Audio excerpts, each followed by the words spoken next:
Hello बच्चों, कैसे हैं आप लोग। उम्मीद है मस्त होंगे, ज़बरदस्त होंगे। तो देखो स्टूडेंट, ये क्वेश्चन करते हैं। तो ये क्वेश्चन आपका 2023 में पूछा गया है यूपी बोर्ड क्लास 12th में।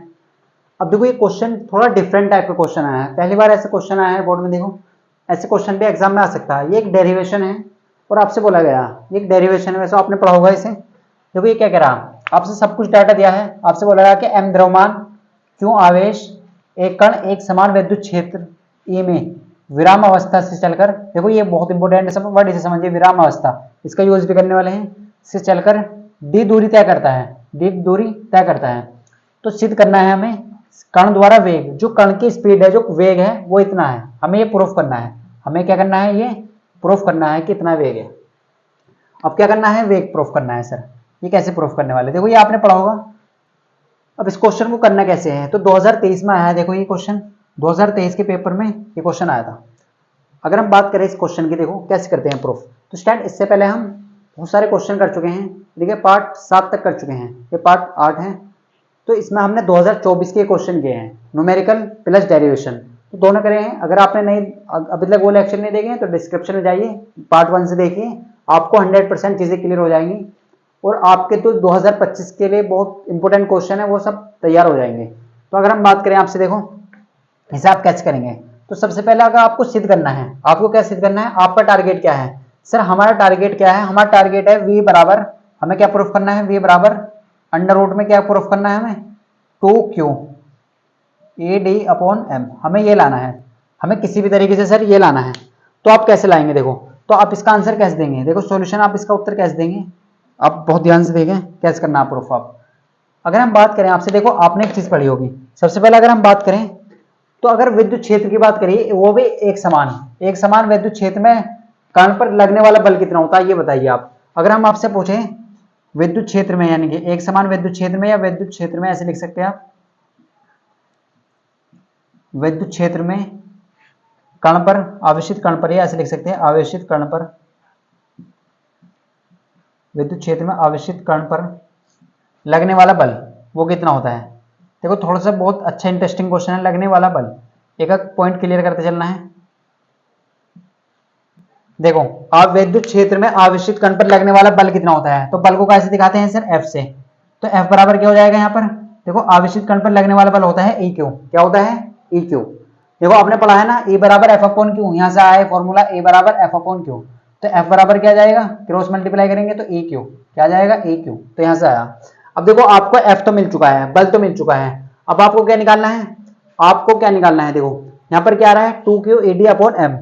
अब देखो हमने एक फॉर्मूला पढ़ा है, अगर हम बात करें कण के त्वरण की बात करें, तो देखो ये यहाँ पर यूज होगा कण का त्वरण। अभी हम क्यों लिख रहे हैं, ये आपको आगे पता चल जाएगा, कण का त्वरण। तो त्वरण को दिखाते हैं सर ए से, तो ये हो जाएगा ए बराबर एफ अपॉन एम। वो काय में चाहिए हमें त्वरण, देखो ए बराबर वी अपॉन टी भी होता है, लेकिन हमें ये वाला फॉर्मूला चाहिए, ए बराबर एफ अपॉन एम। देखो आपने पढ़ा है ना, एफ बराबर एम ए, एफ बराबर एम ए। तो यहाँ से हमें क्या चाहिए, हमें मास चाहिए। मास कहाँ से लाएंगे, यहाँ से लाएंगे, मास चाहिए ना, इसमें एम आ रहा है तो हमें मास चाहिए। तो ए बराबर क्या हो जाएगा, एफ अपॉन एम, ए बराबर क्या हो जाएगा, एफ अपॉन एम। अब आप यहाँ पर क्या करेंगे, एफ की वैल्यू रख दीजिए।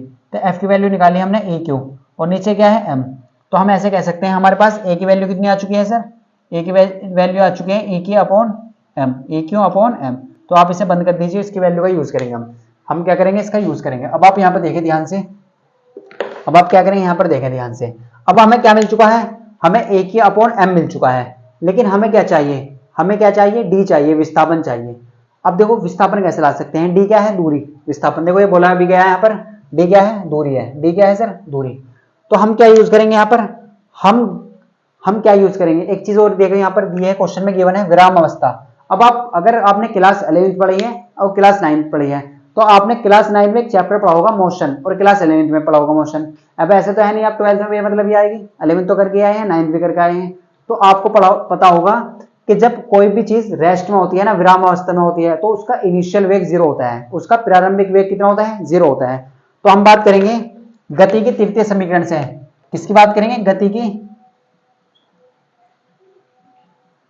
तृतीय समीकरण। देखो 3 इक्वेशन होती है ना, तो हम तीसरी समीकरण की बात करते हैं, तो वो होती है सर v स्क्वायर बराबर, वो क्या होती है, v स्क्वायर बराबर u स्क्वायर प्लस के 2as। देखो आप बहुत ध्यान से देखें, वो क्या होती है, v स्क्वायर बराबर u स्क्वायर प्लस के 2as। देखो हमें प्रूफ करना है और हमें प्रूफ करके लाना है, ये किसी भी तरीके से ला सकते हैं आप। अब कैसे लाएंगे, देखो अब u जो है ना यहाँ पर वो है 0, वो क्यों 0 है सर ये बताइए, u का मान 0 कैसे हो चुका है। देखो यहाँ पर बोला विराम अवस्था, जब भी ये वर्ड आ जाए ना विराम अवस्था रेस्ट, तो हमेशा इनिशियल वेग 0 होता है। आपने क्लास 9th में पढ़ा है, ये क्लास 11th में पढ़ा है। जब भी इनिशियल वेग 0 कब होता है, जब कोई बॉडी रेस्ट में होती है, और अब विराम अवस्था में होती है तो इनिशियल वेग हमेशा 0 होता है। और यहाँ पर डी दूरी क्या है, डी, तो एस काय में चेंज हो जाएगा, एस जहां पर भी है आप वहां पर क्या रख दे, डी रख दे, आप क्या रख दे वहां पर डी। तो हम ऐसे कह सकते हैं सर वी स्क्वायर बराबर यू स्क्वायर का मान 0, यू का मान 0, तो 0 का स्क्वायर 0 ही होता है 2। ए का मान कितना निकाला था हमने, ए का मान रख दीजिए ई क्यू अपॉन एम, क्या निकाला था ई क्यू अपॉन एम। और डी काय में चेंज हो जाएगा सर एस में, डी काय में चेंज हो जाएगा एस में चेंज हो जाएगा। अब आप सोल्व कर लीजिए, तो 0 ऐड करेंगे तो इसमें 0 ही हो जाएगा। देखो ये गलती मत कर देना, 0 के मल्टीप्लाई करेंगे जब 0 होगा, 0 को ऐड करने से कोई फर्क नहीं पड़ता, वही वैल्यू आ जाएगी। तो अगर आप इसे सोल्व करेंगे तो यू आ जाएगा 2e क्यू, देखो आपको क्या करना है, s की जगह क्या रखना है, d रखना है, s की जगह क्या रखना है, d अपॉन m। हमें क्या लाना है v बराबर, तो यहाँ पर है v स्क्वायर, तो आप क्या करेंगे इस स्क्वायर को क्या ले जाएंगे, दूसरी साइड ले जाएंगे। देखो अगर हम स्क्वायर दूसरी साइड ले जाते हैं ना, वो काय में चेंज होता है, अंडर रूट में, ये तो हमें पता है सर, काय में चेंज होता है अंडर रूट में। तो हमें क्या मिल जाएगा सर, v बराबर अंडर रूट में क्या मिल जाएगा 2e Q d upon m। और यही सर हमें क्या करना था, प्रूफ करना था, यही क्या करना था हमें, प्रूफ करना था। हम कह सकते हैं हेंस प्रूफ, क्या कह सकते हैं, हेंस प्रूफ। तो इस तरीके से आपको क्या मिल चुका है, ये क्वेश्चन आंसर आ चुका है आपका। आपको यही तो प्रूफ करके लाना था। तो देखो ये क्वेश्चन 2023 में आया था, ऐसे क्वेश्चन एग्जाम में आ रहे हैं, तो आप हर लेवल की तैयारी करें, अच्छे क्वेश्चन करें, एग्जाम में अच्छे क्वेश्चन करें, तभी आप कर पाएंगे। देखो तो एम द्रव्यमान क्यों आवेश, जो भी आपको क्वेश्चन गिवन है आप उसे लिख लीजिए, और प्रूफ कैसे करना है ये हमने आपको बता दिया। तो स्टूडेंट आई होप आपको ये क्वेश्चन क्लियर हो चुका होगा। तो अगर आपको क्लियर है तो वीडियो को लाइक जरूर करें, अच्छी लगेगी क्लास, और शेयर करें अपने फ्रेंड को। और अगर आप चैनल पर नहीं हुए तो चैनल को सब्सक्राइब कर लें। मिलते हैं आपको नेक्स्ट क्लास में कुछ ऐसे ही क्वेश्चन लेकर। स्टूडेंट इतना आप पढ़ाई करते रहिए।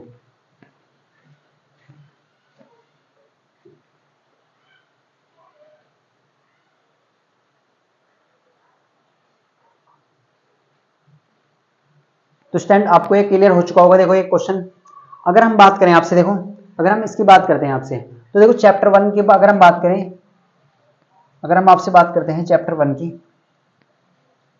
ये आपने नोट कर लिया होगा।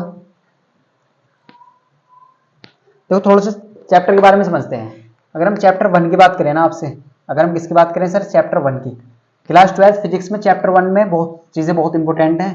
इसमें आपके इंपॉर्टेंट डेरिवेशन है 3। कितने हैं important derivation sir, 3।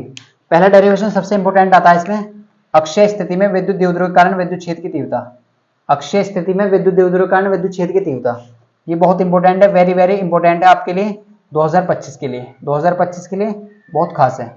Second number, बहुत सारे डेरिवेशन है लेकिन इंपॉर्टेंट ये है। दूसरा आता है सर इसी तरीके से निरक्षीय स्थिति में, दूसरे क्या आता है निरक्षीय स्थिति में, और ये आपको 2024 में भी आया है ये क्वेश्चन।